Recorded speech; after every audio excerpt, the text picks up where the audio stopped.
Bir narsa cho'qim sizlarning yodingizda bo'lishi kerakki, dunyo o'zgarib turdi. İnsan o'zgarmasmi, dunyo o'zgarib turdi. Butun jonliq, hayotlikning ichida faqat insonlarla o'zgarishga moslashmaydi. Bundaq tez suratda eshiyotgan bir o'zgarish turayotgan bir dunyoda biz ba'zida nemish o'zgarishni his qilolmaymiz?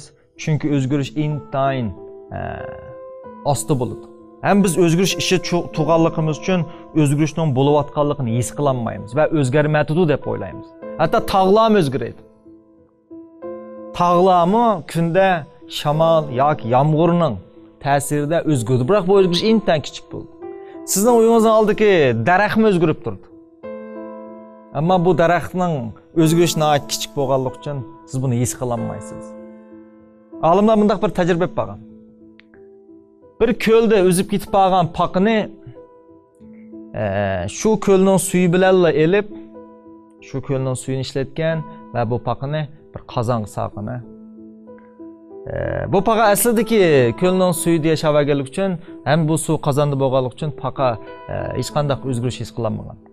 Olimlar bu qozonning ostiga asta holda o't qo'ygan. O't bilan isitgan demakda. Bu isitish jarayonida bu yerdagi issiqlik intayin kichik bo'lganlik uchun paqa buni tuyolmagan. Ammo isib 60 necha gradusga kelganda paqa tuyqisi ulab qolgan. Taki paqa ulab qolguncha suvning issiqligining o'zgarayotganligini his qilolmagan. Demak, jamiyatda nurg'un odamlar mana shundaq bir tragediyaga duch kelmoqda. Nimasi o'zgarishni asla buni his qilolmaydi, ammo his qilolmay o'zgarish to'shab ma'lum holatga borganda uning hayot kechish iqtidori butunlay yo'qoladi. Nima ish qiladi deganda, uning burun bilgan, burun o'rgangan yoki burun keltirib olgan yoki burun yuqumlantirib olgan yoki burun miros qolgan ba'zi ko'z qarashlari o'zgarib ma'lum bir darajaga kelganda butunlay palach holatga qoldi, ahvollar shakllanadi.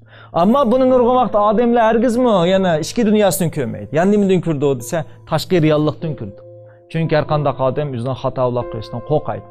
Yani ko'pincha vaqtlarda sirtqi omildan banaz degan ahvollar shakllanadi.